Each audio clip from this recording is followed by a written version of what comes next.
Boa noite, irmãos. Que a paz do Senhor esteja conosco sempre, né?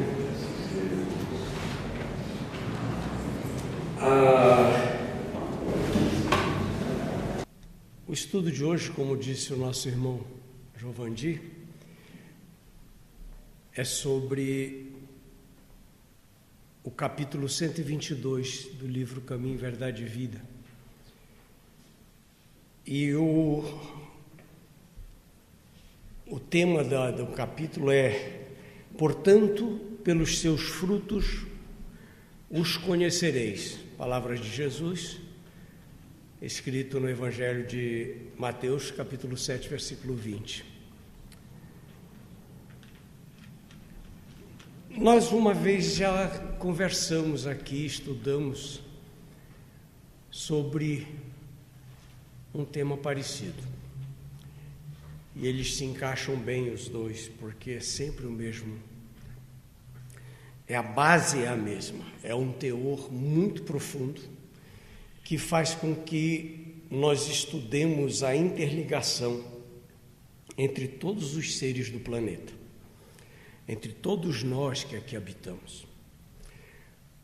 Hoje, na atualidade, nós temos um nível de inteligência muito característica da época e também pelo processo evolutivo que estamos passando. Uma criança hoje de 7 anos, ela não tem termos de comparação com uma criança de 7 anos de 40, 50 anos atrás. E hoje, quando lendo todo esse material, eu me lembrei de citar um exemplo. Eu sempre cito exemplos pessoais meus, da minha família, porque estão mais vívidos dentro de mim, para exemplificar esse fato. Nós temos 2 netos de 12 anos hoje, e eles fizeram aquele mesmo esquema que toda criança faz nessa época. Com 2 anos e pouquinho, já está lá na escolinha, aprendendo brinquedos e aquele negócio todo. E aos 5, 6 anos eles já entram para a área de alfabetização, 1º ano, eu não sei bem como funciona o esquema. Mas quando eles fizeram 5 anos, os pais tiveram que morar na Itália. E lá foi a família toda para a Itália e eles ainda não haviam sido alfabetizados. E chegando lá, eles foram colocados em uma escola inglesa, onde toda a alfabetização e a formação da escola era da Inglaterra. Mas eles tinham um monte de coleguinhas que eram italianos. E mais um monte que eram de outros países. Tinha indianos, tinha brasileiros, tinham muitos. Resultado, eles foram alfabetizados em inglês, com coleguinhas italianos e falando português em casa. E aprendendo português em casa pela quantidade de livros que a mãe levou para que eles lessem. Com isso, eles chegaram a um ponto em que, se estivessem brincando, conversando em português, e chegasse um coleguinha italiano e falasse com eles se viravam e falavam italiano sem nem pensar se aquela pessoa estava falando italiano ou não. Aquilo era natural, brotava de dentro deles. E se alguém parasse e falasse inglês, eles conversavam em inglês com um, italiano com o outro. Tal a habilidade que o cérebro adquiriu pela evolução dentro daquele processo de infância, de criança. Eles foram abordados ainda na infância com tudo aquilo. Isso aumenta o conhecimento, aumenta a cultura, aumenta a inteligência, porque a percepção vai ficando cada vez mais brilhante, mais alerta.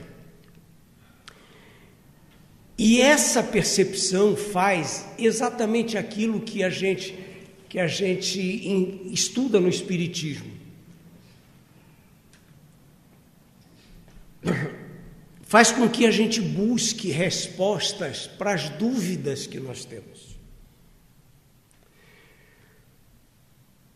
Nós procuramos como diria aqui dentro do estudo, os frutos mais gostosos, mais saudáveis, para que nós possamos nos alimentar.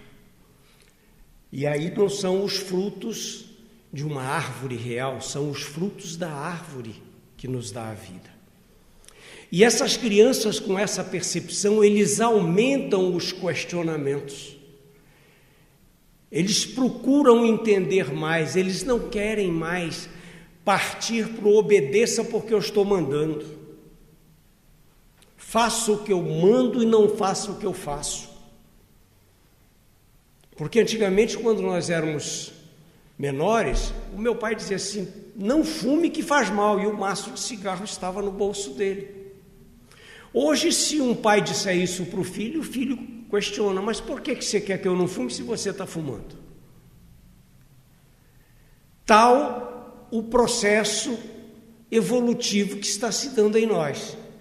E ainda muitos adultos, muitos de nós adultos, nos sentimos oprimidos com esses questionamentos, porque isso não fazia parte da nossa infância. Na nossa infância, o pai ou a mãe, os dois chefes de família diziam, nós obedecíamos à risca. Se ele dissesse para pular de um penhasco, era provável que nós pulássemos, sem questionar. Hoje não. E esse questionamento se direciona para aquilo que a gente tem de melhor, que é o entendimento da vida. Nós cristãos, nós temos que entender e aprender cada vez mais sobre esse processo que o Evangelho coloca na nossa frente. Nós temos que aprender que a boa árvore, o bom cristão, ele recebe essas informações assim como uma árvore natural recebe a energia que vem do solo e faz com que a seiva se transporte pelo tronco e vá produzir os bons frutos. E esses frutos são a utilidade que nós precisamos para o nosso desenvolvimento, para que nós sejamos capazes de discernir tudo aquilo que nos foi colocado para uso no planeta como um todo. Nós não temos uso só para a nossa vida, para a nossa existência na nossa casa, no nosso lar, com os nossos parentes e amigos. A nossa vivência abrange todo o planeta que nos foi dado para habitar. Deus, quando criou a Terra, desde o embrião, do início do Big Bang, que ela começou a se formar, Ele estava criando para uma quantidade enorme de espíritos um lar. Um lar que serviria de escola, de moradia, de informação, para que nós usássemos esse lar como uma fonte de energia, de luz, de compreensão. E isso a gente está vendo acontecer gradativamente por essas informações que são adquiridas. Essa história que eu contei de meus netos, ela serve também para mostrar o seguinte: hoje, a grande quantidade de rapazes e moças que não estão mais estudando no seu país de origem é enorme. O Brasil serve de exemplo. Nós temos milhares de jovens que estão estudando nos Estados Unidos, na Austrália, na Inglaterra, no Canadá. E o que é que isso significa? Significa que eles estão se alimentando de frutos que eles não conheciam, mas que também são alimentos de vida. Porque eles estão se envolvendo com outras culturas, com outros espíritos encarnados, com pessoas que professam outros ideais, com pessoas que aprenderam outras formas de viver em sociedade. E eles estão trocando essas ideias. Assim como para cá, para o Brasil, vem muitos rapazes e muitas moças que estão estudando aqui conosco. E vão aprendendo a forma que nós somos, a maneira como nós encaramos a vida, que é diferente da deles. As situações são sempre muito bem colocadas. E esse processo de envolvimento entre as pessoas vai criando vínculos de amizade, de relacionamentos mais profundos, de casamentos, de famílias, e vai fazendo com que todos comecem a entender como são os outros. E é muito fácil a gente fazer crítica sem conhecer, mas quando eu conheço, que eu passo a viver com as outras pessoas, 6 meses, 1 ano, 2 anos, 3 anos ou mesmo trabalhando, eu vou entendê-las e eu vou vivenciar aquilo que elas fazem. E isso vai provocar em mim um aprendizado muito profundo de novos referenciais de vida. Eu tenho os meus porque eu aprendi com a minha família, mas estou aprendendo com a família dos outros. É a forma pela qual nós estamos nos fortalecendo para criar vínculos de amor e de respeito uns pelos outros. Não importa onde se tenha nascido, não importa a língua que se fale, não importa a religião que se professe. E pouco a pouco, o mundo vai se envolver pelo amor. E esse ódio desbragado que ainda existe por aí, trazido por pessoas que raciocinam de uma forma muito diferente, eles leem os livros, mas não entendem o que leem, eles leem sobre o passado, mas não entendem o passado e trazem tudo o que é de errado do passado para o presente e querem exercer aquele entendimento a ferro e fogo. E não é assim que funciona. E Deus, na sua sabedoria e na sua forma de nos criar, colocou-nos justamente desta maneira. Nós temos uma facilidade tão grande de envolvimento com os outros irmãos, que mesmo que nós não peguemos um avião e viajemos para o outro lado do planeta, nós temos a internet. E as pessoas se comunicam em todos os idiomas através da tela do computador. Isso está aumentando cada vez mais. Então, meus irmãos, como é que nós fazemos para que também possamos melhorar mais e nos envolver mais? Nós temos que identificar em nós a qualidade das nossas ações. É uma autoanálise. Eu preciso me analisar. Eu preciso entender se as coisas que eu faço são criadas pelas minhas necessidades pessoais ou se são criações que me levam a produzir efeitos positivos e ajuda aos meus irmãos que estão em minha volta. Se toda noite eu começar a criar o hábito de, ao me recolher, me preparar para o sono, pensar naquilo que eu fiz durante o dia, mas pensar com um pensamento crítico. Eu acordei, escovei os dentes, fiz isso, eu fui para o trabalho. Lá eu tive esse problema assim, eu fiz isso. Será que eu fiz correto? A minha atitude foi certa?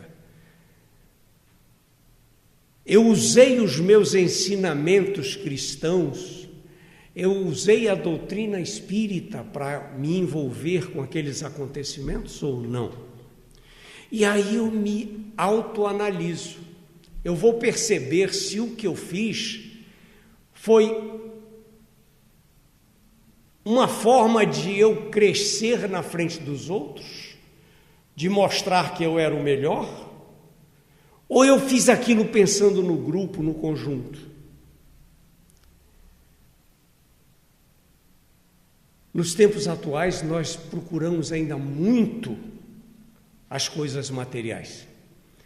Nós buscamos mostrar aos outros o que somos melhores, que nós estudamos mais, que nós trabalhamos mais, que nós produzimos mais. E esquecemos o grupo, esquecemos o conjunto. Até mesmo no centro da família.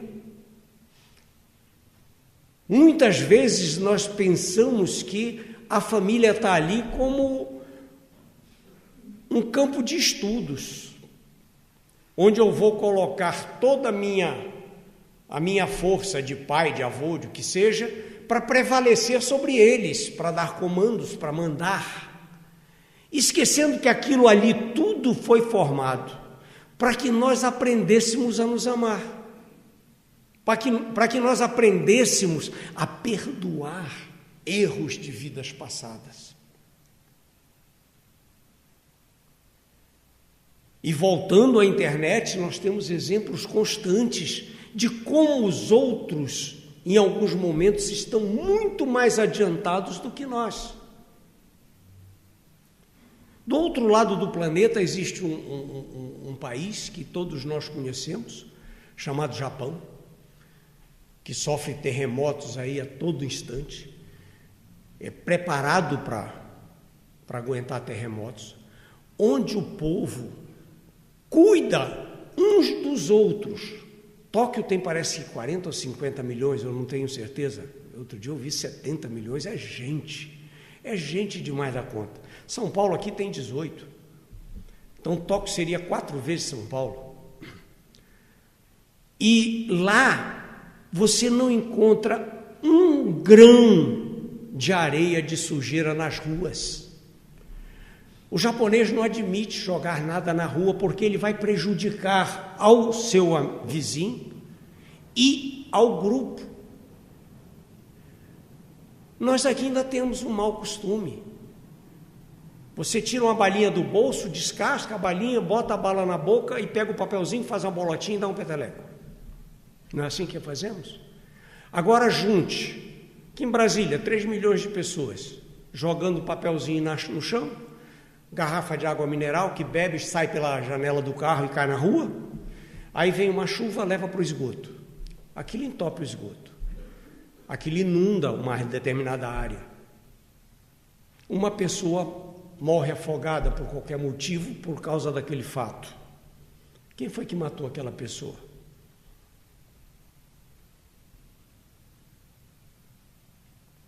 E aí, quem jogou o lixo na rua ainda se diz assim, e o governo que não limpa? Não, não é o governo que não limpa, eu é que não deveria sujar.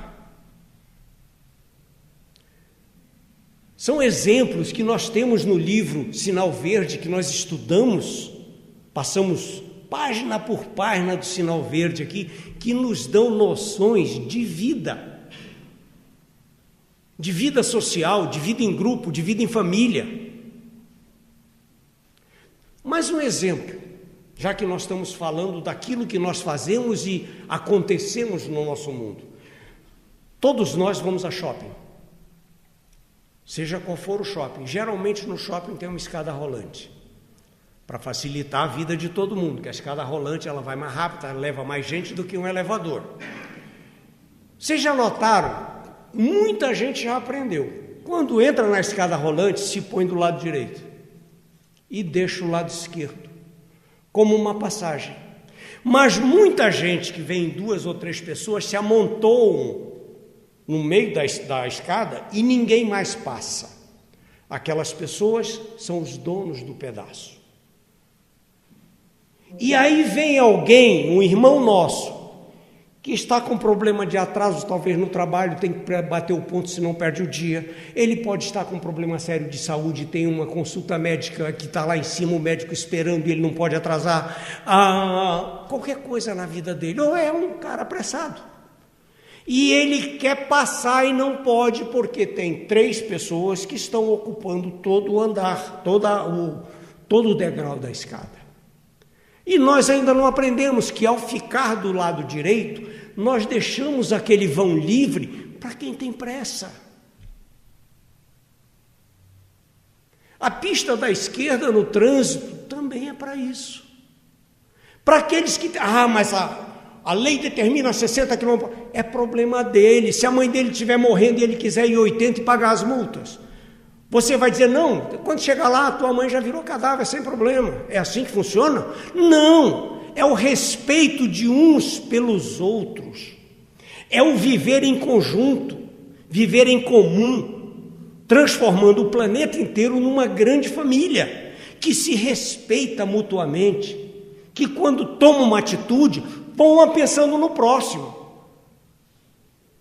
Não é aquele irmão que entra no ônibus e está escrito ali, assento para gestante, ele senta e finge que está dormindo, para que ninguém o incomode. E aí vem uma senhora com 8, 9 meses, está para ter neném, e vai em pé ali apertada, porque aquele nosso irmão achou que o direito total era dele. Esse não vive em conjunto ainda, ele ainda vai aprender.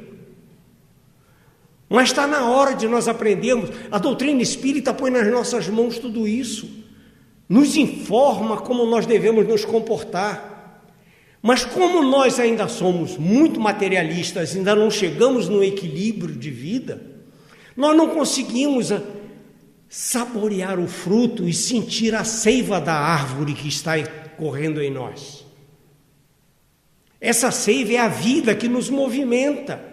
É a vida que faz com que todos nós pertençamos à mesma árvore. Nós somos os frutos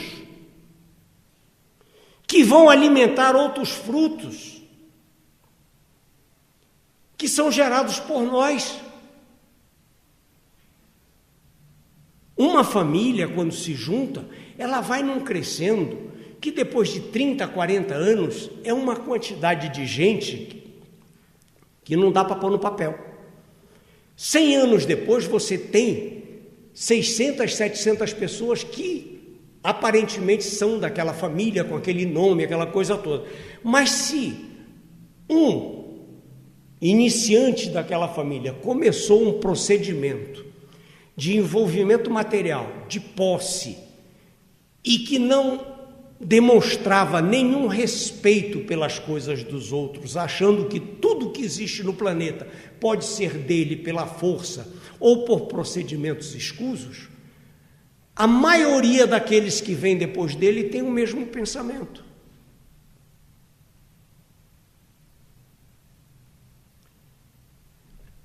É o óbvio.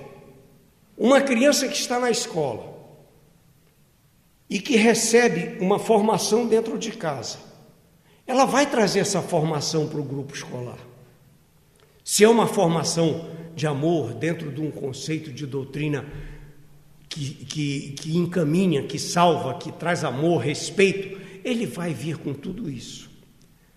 Mas se ele tiver uma formação dentro de casa em que a falta de respeito, o domínio, a prepotência predominam, ele vem para a escola com aquela prepotência. E muitos de nós achamos que os professores é que tem que dar conta daquilo.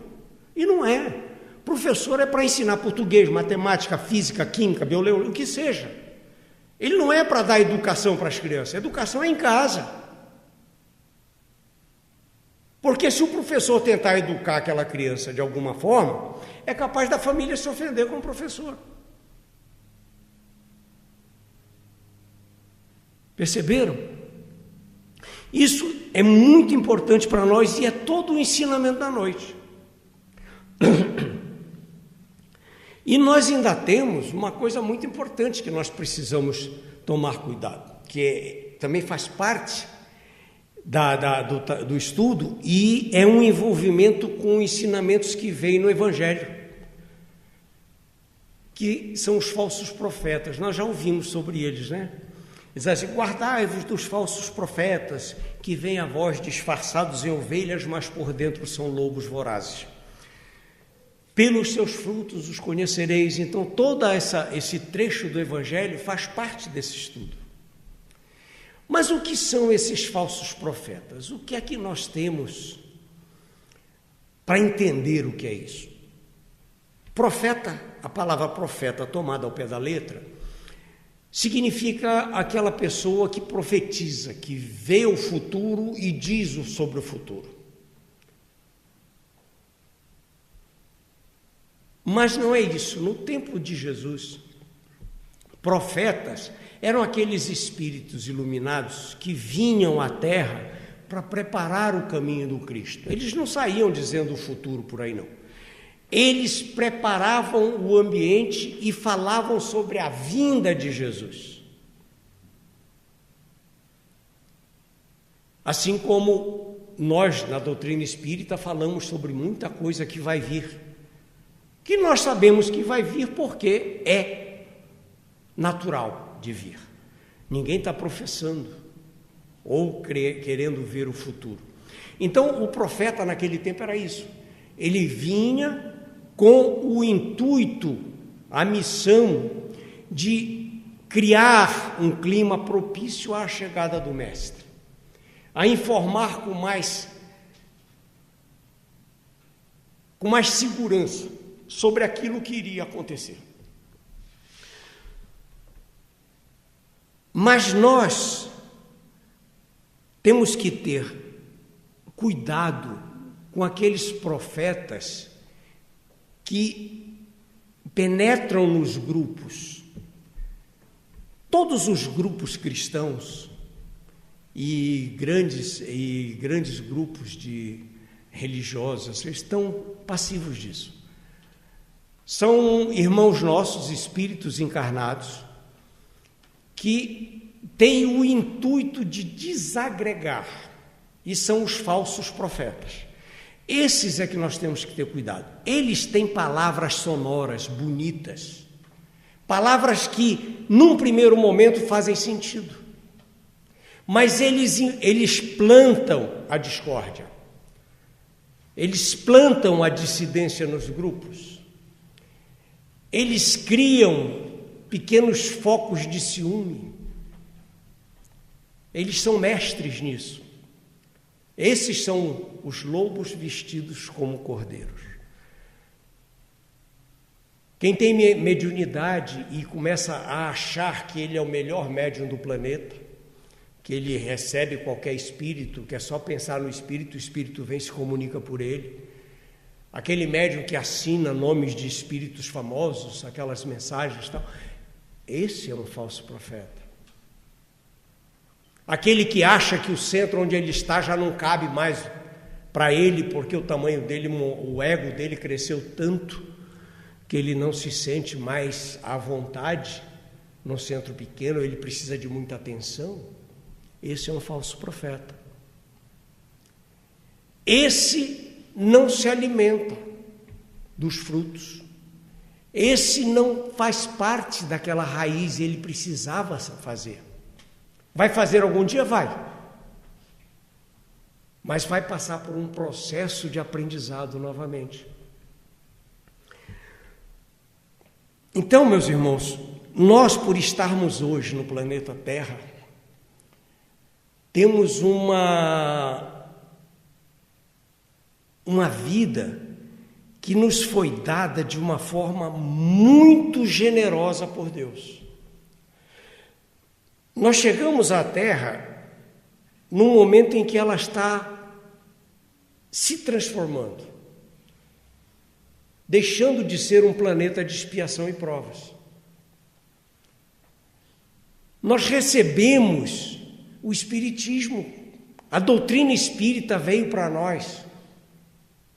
A terceira revelação está conosco.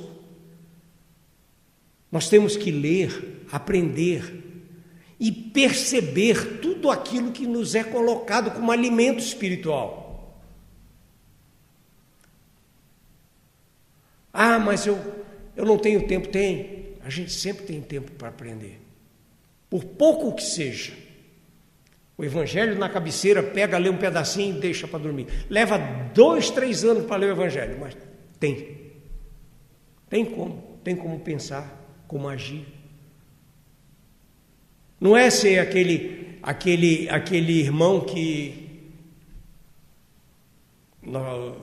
se acostuma, vamos dizer assim, a tomar passe. Tem a palestra. Não, que horas é a palestra? Não, a palestra começa 15 para as 8, quando dá 8h30 termina, a gente chega lá 8h25, entra, toma o passe e vai embora. Aí ele vem, ele toma o passe na sexta-feira, passa o sábado e o domingo na farra, vem na segunda de ressaca e toma o passe que é para pegar força. Está servindo para alguma coisa? Absolutamente nada. É como disse um irmão, eu li, não me lembro quem mandou, acho que foi até pelo nosso grupo de WhatsApp. Ele está tomando um chuveirinho de energia. Ele vem com o perispírito dele tão sujo que precisa de um baninho. Aí a gente dá o passe nele, ele toma um chuveirinho de energia, dá uma limpadinha, ele sai feliz da vida e vai passar mais uma semana de desacertos. E nós não estamos mais no momento de desacertar. Nós estamos em momento de aprender e colocar em prática tudo isso que nós estamos falando. E também não é vir ao centro todo dia, segunda, terça, quarta, quinta e sexta. Não é por aí o caminho. Eu venho, estou cansado, mas vou. Não. Nós temos nos ensinamentos da doutrina espírita que nós temos que dar os momentos que nos sobram. E, a partir daí, aprendendo a tirar algum daqueles que são supérfluos na nossa vida e colocá-los à disposição do trabalho espírita.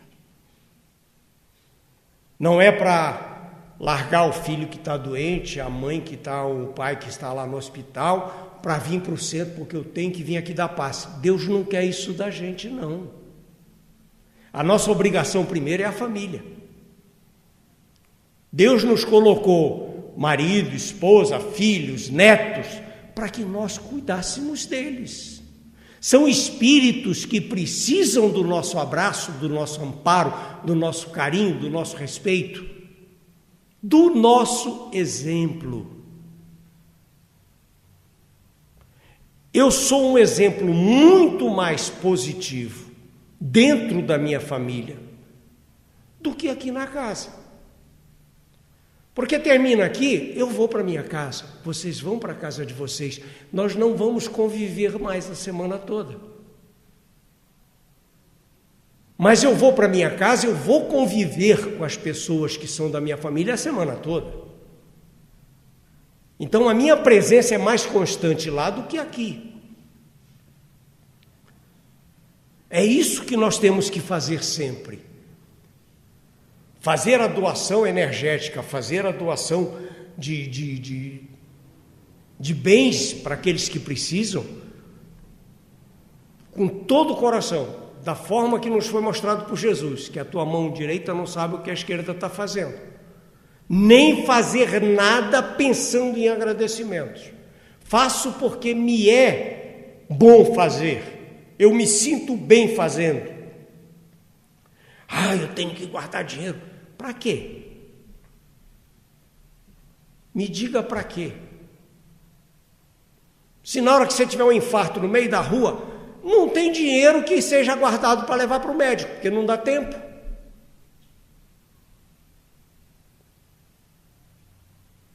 É assim que a gente tem que pensar. Nossa vida é para aprender, para pagar coisas que fizemos em vidas passadas. E eu não sei o momento que ela termina. Eu sei quando ela começou, porque a medicina, a ciência diz para mim que eu nasci, eu fui formado com o óvulo e o espermatozoide de meu pai e de minha mãe em tal data. Então eu sei quando meu corpo físico começou, o espiritual não faço nem ideia.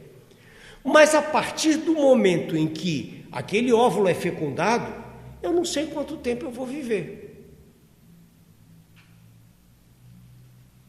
Nós podemos desencarnar no ventre da mãe com 10 anos, com 5 anos, com 8 anos, com 20 anos.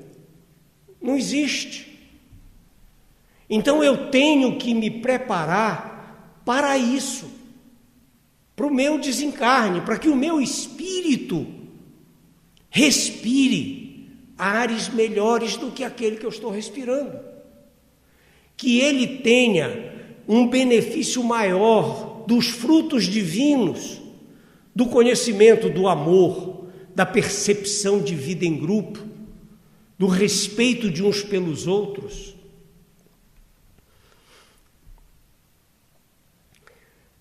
Quando nós conseguimos transformar esses ensinamentos em conhecimento para a nossa vida, nós estamos envolvidos com Deus.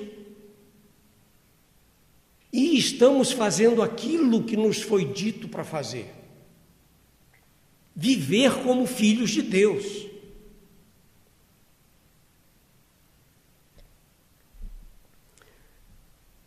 Hoje, nosso mundo é muito rápido.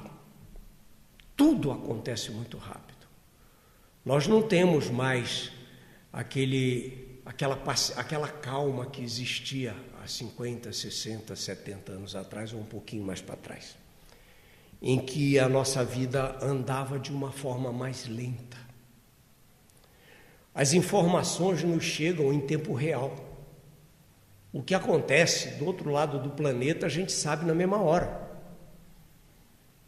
Não vamos longe, em 43, na Segunda Guerra Mundial, quando um repórter, um fotógrafo, alguém estava no campo de batalha, que ele tirava uma foto, aquela foto ainda precisava ser revelada, depois enviada para o jornal dele ou para a revista onde ele trabalhava, que levava 8, 10, 15 dias, e aí é que o povo daquele país ia tomar conhecimento do que estava acontecendo.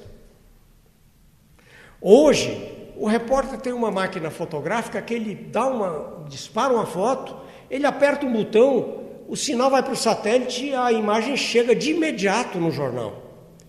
E aquele jornal, se achar que é conveniente, publica imediatamente na internet, no blog do jornal. E o planeta inteiro toma conhecimento do que aconteceu. Nós vimos hoje, foi ontem que aconteceu, anteontem, aquele rapaz lá na França que salvou um garotinho, a agilidade com que ele escalou 4 andares de um prédio pelo lado de fora para segurar um garotinho que estava pendurado na janela. Na hora que ele fez aquilo, dezenas de telefones celulares estavam filmando. E aquilo se espalhou como fogo na gasolina. Então a nossa vida hoje é muito acelerada. A gente mesmo às vezes diz, poxa, o dia passou tão rápido que eu nem percebi. Porque você se envolve de uma forma tão dinâmica que não percebe. E às vezes esquece de pensar um pouco em você mesmo. Você projeta naquilo que você quer as suas necessidades pessoais. E parte daquilo. E o resto que está em volta você nem percebe. Você está ocupando o seu tempo com aquilo que você quis para você. E com isso nós vamos esquecendo os outros. Nós vamos deixando a família de lado, nós vamos chegando mais tarde. O filho às vezes nem sabe como é o pai, porque o pai sai de manhã, o filho ainda está dormindo. Volta tarde da noite, o garoto está dormindo, ele não vê o pai. Ou quando vê, o pai chega e diz assim, não me perturba que eu quero ver televisão. Aí põe o jornal e fica vendo. Também nem dá confiança para o filho. Como é que vai ter esse relacionamento que nós falamos agora? Então, meus irmãos, pelos seus frutos os conhecereis. Então, se eu consigo doar aos meus irmãos um fruto bom, eu sou uma boa árvore. Se eu não consigo, e se os frutos que eu produzo são maus, eu sou uma má árvore. É como diz Jesus, eu anotei assim, mas é porque é bem interessante. É assim, toda árvore boa dá bons frutos, e a má árvore dá maus frutos. Não pode a árvore boa dar maus frutos, nem a árvore má dar bons frutos. E toda árvore que não dá bom fruto, será cortada e metida no fogo. Assim, pois, pelos frutos deles os conhecereis. Ele faz essa ligação da árvore conosco. Pelos frutos os conhecereis. Então, por aquilo que eu produzo e mostro externamente, é que os outros nos conhecem. Que Deus esteja com todos nós e consigamos sempre aproveitar os ensinamentos do Evangelho e da doutrina espírita, que veio para iluminar e nos fazer melhorar cada vez mais o adubo que nós precisamos pôr na nossa vida. Que assim seja.